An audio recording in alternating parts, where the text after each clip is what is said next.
Hey, Giver, welcome to the show. As a way of getting started, give us an update on yourself. Sure, Brian. First, thanks for having me. And as I know other guests, Shane Orrick's a good friend of mine that you had on 4 months ago, and I think great content. We're old cronies. But for me, my life has been in sales. I remember when I was at USC, my first business class, professor said, "How many of you want to be in the sales career as you grow up?" And not one person raised their hand. But I very quickly, it was an entrepreneurship class. Quickly, he made us realize everything we do in life is selling, right? So I guess I've been in sales like all of us have, whether we realize it or not, for many years. Though I've spanned many areas, my career has really been around what we're experiencing today. It's getting to be a dumbed down word, customer experience or CX. It's Yep. like CRM was for you and I years ago, right? But within CX, what I'm doing is helping business leaders in Fortune 1000 brands help them drive the digital transition and provide great experiences to their customers. Now, a customer, Brian, could be a customer as a retail, could be your business partner, it could be an employee, a constituent, a student. So that can be defined, but really it's around how do I help you marry online and offline, control costs, and then sometimes self-fund a project while delivering the better experience that you have today. And that's what I've been doing the last 12 years Sounds through like a acquisition. pretty easy sale. Easy sell, trying to get the conversation though, right? It's very vague, and you may Right. think that's Yeah. good or bad, and I don't. I think you and I could realize you've got to be very poignant, right? I just heard a comment yesterday about 1 degree difference, and you don't think about that. But then if you're on a rocket ship and your systems go down, and I've got to manually calculate how do I get to the moon, 1 degree, I'm off into space and I'll never be found. You think about that with your employees or your customers, is typically not 1%, but it could be 30 or 40%. And so you've got to hammer on that. So it's not an easy thing to address, but it's an easy thing to solve, I guess is the way to say it. Yeah. I mean, sales is a game of inches, and you got to first of all, going in the right direction with the right people. And, the difference between the person who wins and the person who doesn't, who knows what it is Yeah, sometimes, right? correct. Yeah. And it can flip flop based off of who called them last sometimes. Right. It's timing, right? It's Yeah. timing. There's no silver bullet, as you said in a couple of your videos a while back. It's timing and the right messaging. But you want to break through that ceiling, right? That's what I think you and I want to talk about is you got to step back and look at things before you just act on something, or you're just going to get no results except for filling in your spreadsheet for management that I did this, but it didn't Right. lead to an end result. Yeah. Well, let's dig into that. Earning the right. What does that mean to you? Sure. I use it as a barometer. And just like I mentioned, before I do anything, am I earning the right? And we could break that down into pre-sales to even a customer, correct? So as I mentioned, when you see some of the message I get personally on LinkedIn where people are trying to sell me something or try to solve a problem, they're not earning the right. And now more than ever, like me talking with you, you don't, it was hard enough getting into a C-suite or an office. Now to get somebody on a digital communication is tough. But to do that, when you're inundated, you have to earn the right. Now that could be your background, a story that relates to them. More importantly, you're trying to find that piece of the puzzle that each one of us are solving, both professionally and personally every day. That, Brian, I can help you with your viewers. I can help people subscribe to your service. I just think earning the right is you have to bring value is the bottom line. And I use, Brian, earn the right just as a mindset before I do anything is this email I'm sending you to hopefully get on the phone with you or a video, am I earning the right? Am I giving you something of value? Well, you use the tags that included their name and their company name and some competitors, right? Then that's the right, isn't it? Yeah. Yeah. And yeah. And then like, I really, you and I are both on the same page, right? It's like, that doesn't work. It's got to get down to the personal level. And that's another layer down on earning the Right. right. But you know what it is. I'm not going to Right. talk to anybody that calls me. Because I mean, you hit on things that I am in market for, and I'm sure you're in market from certain things, maybe a car, a house, a vacation, Mhm. repair of some kind. And Correct. if somebody happens to talk about that, you'll have a conversation. Right. But what's the likelihood of that happening? Yeah. And, everyone wants to do what you sell, but how they want to do it and how they're thinking about doing it now and how is it different, that takes a conversation. It does. And I think, I know I personally have seen this, and my goal of you talking with you today is that it makes me reflect on things I've done, right? You don't want to get too dull in your job, but I'm sure you have a lot of people viewing today that they're at a different point of their career. And I think we joked about it, like, you don't just say their name and their company. Nobody gives a hoot about your last name, who you work with, not even the product. And I think some people, sure, they think they were taught that, but they may forget about it. And it's back to that. What's the value you bring me? I could really care less what you do or who you work for, but you only have a very infinite amount of time to catch them. So that's on the front end, right? I think there's other ways through partnerships and stuff where you earn the right. We could talk about it if you want, but the front end seems to be most critical in this world, because you got to get to the at bat, right? If you don't get to the at bat, you never have a chance. Right. And I think people also think if I just have the right messaging, boom, there'll be interest. But they're not going to go from unaware of this problem to interest. Right. And I've used this analogy with like some people in the course. It's like when you go to a doctor, because your knee's hurting, what do you hope he says? Oh, just take some aspirin, stay off of it for a week, put some ice on it. Now, if he says you got to have it operated, what do? You're like, I'm going to go home, put some ice on it and take an aspirin. Right. The doctor has to get you under the x-ray because he's got to convince you that it really needs an operation. And there's steps to that. And a lot of doctors are old school. They go, man, you need an operation. It's just going to keep getting worse. And the person won't come back until it keeps getting worse. Yeah. And you know, it maps right back to your video where you were walking and your cardiologist friend, right? Yeah. It's the same example. Like, you're going to go in and they're going to leave until he says, nope, we're going in right now. You don't let them go. But if you've ever known anybody who's had open heart surgery, do you think they make an appointment for it? This is what happened to my dad. Something else happens and they're at the hospital with the doctor, and the doctor, checks their heart and goes, we better have this x-rayed. Has it x-rayed? You're not going home. Right. They make the decision for you because the person will go home. Absolutely. Yeah. Because let's see, go home or have my chest ripped open. Right. Which one would I rather do? What's on TV tonight? It's so true. And so and that gets back to what you and I have talked about before. I mean, your videos are so spot on, and back to earn the right. I think it's just, how would you call it? It's just a way to stop and think about your action before. Otherwise, you're wasting your time. And you and I are big believers in Price's Law for years. In fact, one of my best friends works for Shane at WalkMe, is EJ Tag. And he'll remember 10 years ago, I've always been in favor of the Pareto theory, right? The 80-20. And now we think it's like 95-5 because of digital, but use your time wisely. It's not about, unfortunately, we have to joke about it, the KPIs. Those are useless.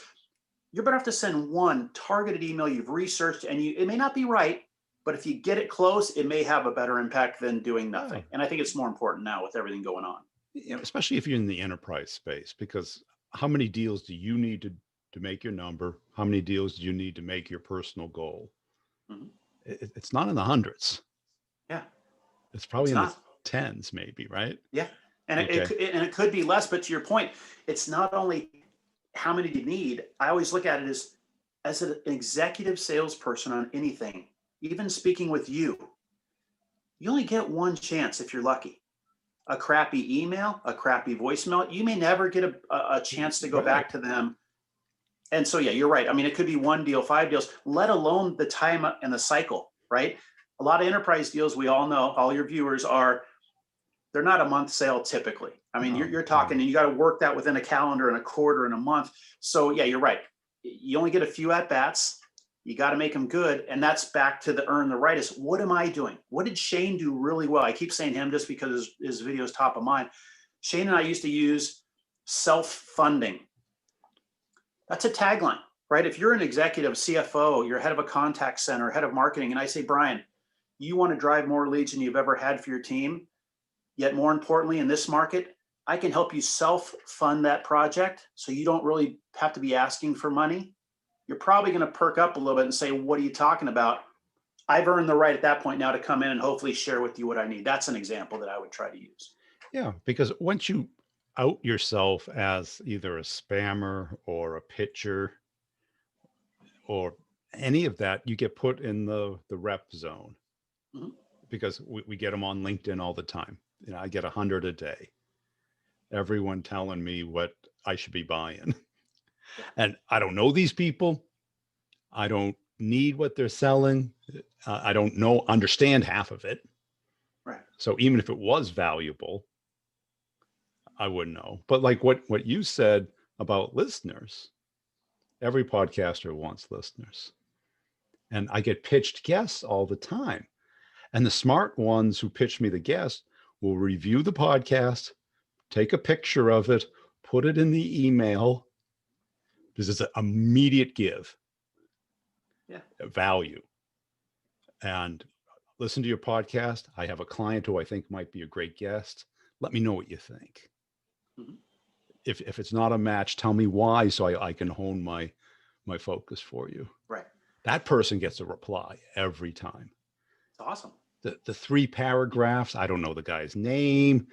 I got 15 links in there. I don't know if they're like an Amazon seller or they're an enterprise seller. You're making me do all this work to see if, and what, the 1 out of 10, it might be a match. Yeah. And your number is spot on. And I think, again, it's not that you or I are better than anybody else. It's our craft. But for everybody to stop and reflect wherever you are in the process is what you just said. I work with companies, and I'm fortunate enough with Starbucks, companies like that, where just like you, they're getting, and they've said it before, Matt, I get 100 calls a day. I get 100 emails a day. I respond to 0 in most cases. And like you said, it all gets back to what we're talking about is, what am I bringing you? That specific thing in your case about showing your podcast and linking it back. It sounds obvious, but I really think people forget because they're being driven by a number. Yes. That doesn't, it's actually hurting you and the company and actually the world because you want to deliver something that can help everybody. So. And people still go back to the 90s. Why me? Why now? Emails. It's like, oh God. Okay, they're better than the spammy emails, but still, I don't know who you are. Are you a giver or a taker? I didn't get anything, so you're a taker, right? Someone knocks at your front door. What do? Do you just open it? Hey, how you doing? No, you look through the little window. Do I know them? Right. No. Do they want something or are they going to give me something? Probably want something. But you order the new iPhone, FedEx shows up. You're running to the door. The door swings open. You're like, where do I sign? Can't wait. Yeah. Yeah. And I think that seems almost old school, but all this automation has ruined it for anybody who's any good at sales. Yeah. And I mean, I agree with you 100%. I mean, there's some automation and technology that can help you be more efficient. Yeah. But to your point, at the end of the day, it's what we've all probably learned. It's you and I speaking. People buy from people. That's right? why they hired you. They didn't hire you because you were better with the cadence tool. Right. And the fact that, sure, there's value in, I mean, there's companies out there, I think, that do I'll find you the email person and their background and whatever. That's great. It saves me a few minutes and I'm sure there's a value, but it's still the point we're talking about. How do you take that data? You're almost overloaded. Back when you and I started, I had a printout and names and maybe a couple software products. And then it's like, that's all I needed. And I had to figure out the angle, right? And now it's too much data. it's way too much data, and there's too, because when I started, you couldn't figure out the email address, right? Because it was always scrambled and stuff, and there was no tools, and you had to call the main number Mhm. because that's all you had, and you didn't have a name. Yeah. And It's what did we do? We talked to each other. yeah. You're selling the database, I'm selling the middleware. I'd find out when they bought the database, who bought it, who's got the juice, Yeah. you know. Can I use your name? It was detective work. It was, and it still is, but the tools are different, Yeah. and the approach has to be updated. Yeah. But it's like I started a course, start the conversation, get the meeting. And we literally on one-on-ones, I go, tell me who you want to get into. Boom, I'll bring it up. I did it with Delta Airlines, found the guy on LinkedIn. Within 20 minutes, we had an email exchange, the CEO, Goodness. right? And guess what? I wasn't talking about me and what I do. Yeah. I was talking about him and what he does. And he found value to that because guess how many nice emails he gets a day? Airline CEO.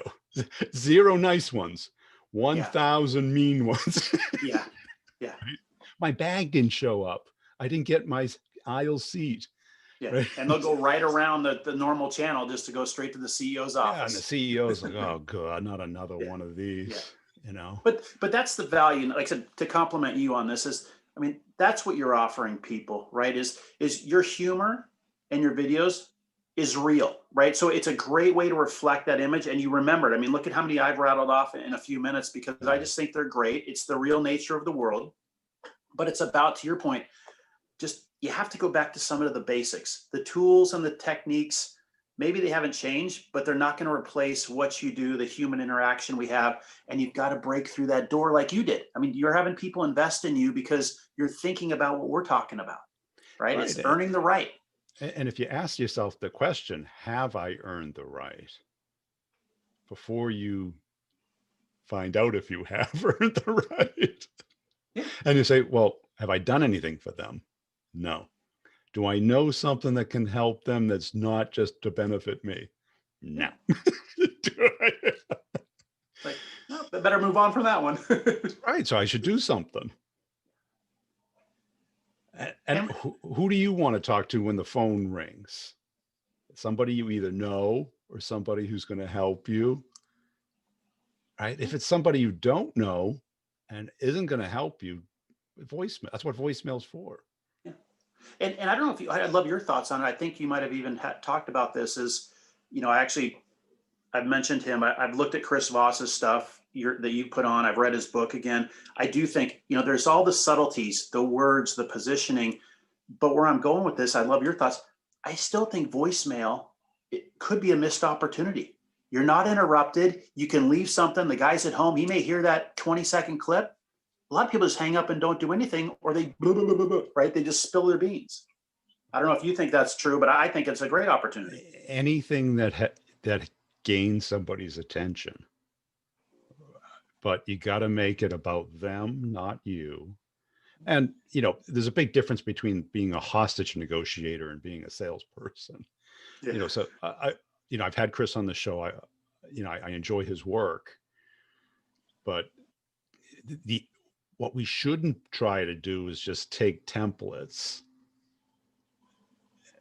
even if they're better templates. We got to start thinking, and we got to start thinking like clients, not like salespeople. Yeah. And I've interviewed probably 250 of the best salespeople that I can gather.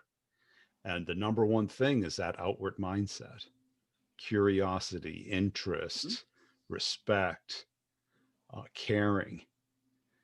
And that comes through because that's what the energy that gets you to do all that research before. Yeah. Now you don't have to be a librarian, but you got to find something. Yeah. And like you and I've used the word before, I think we've gone around. We're problem solvers. I mean, yeah, at the end of the day, we sell. We all hate that word because you can get thrown into a bucket with some other, sales type mentality. But you're right. Curiosity, the joy of learning how a business is working, or a particular piece of that business, and solving that problem. That gets back to why we're earning the right is, what do I know about what I do and what my company's customers have done that I can help a Brian Burns? And like I said, there's not a lot of template. It's just short and sweet. You got to be to it, and it's got to be about you. And sometimes it's even lower than the company.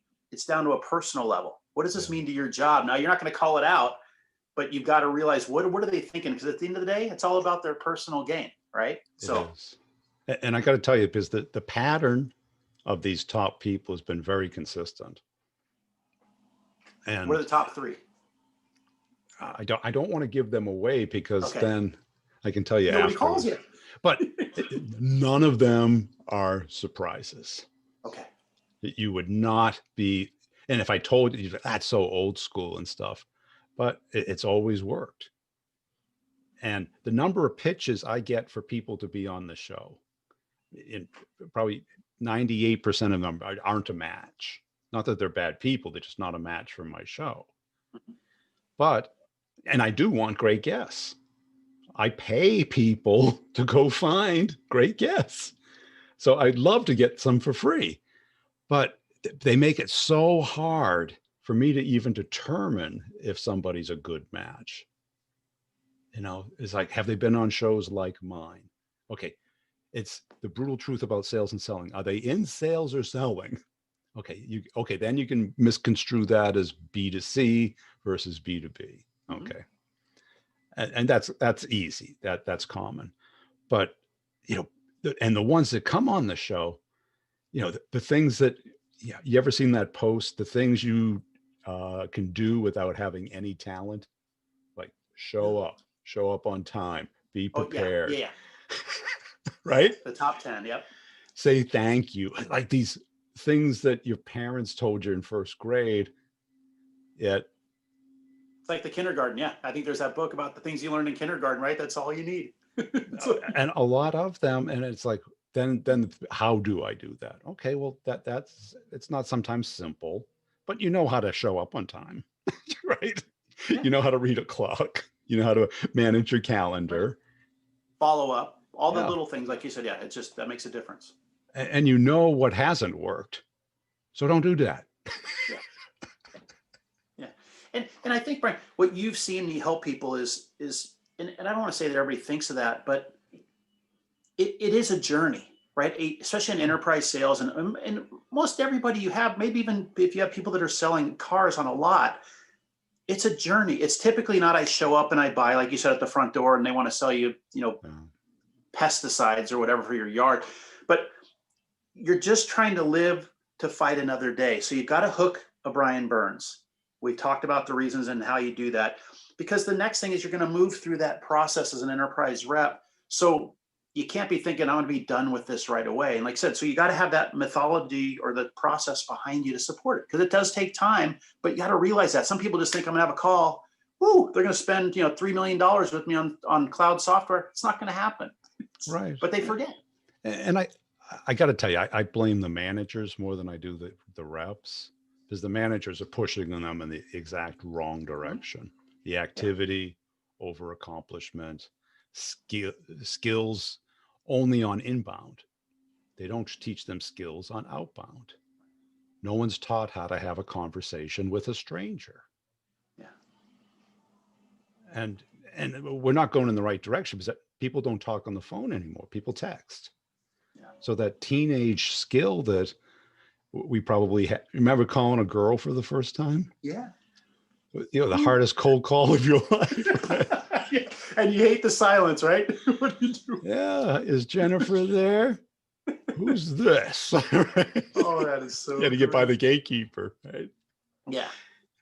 And that's, go ahead. You're right, and that's hopefully what you're saying, because you've had some of the great things, just as we kind of package this together, is earning the right is about just thinking, what am I doing? Is it of value? Otherwise, to your point, there's other measures and people pushing you for metrics, but you want to think, how am I earning the right at whatever tenure of that relationship it is, right? We could have spent hours about, what do you do when they're a current client?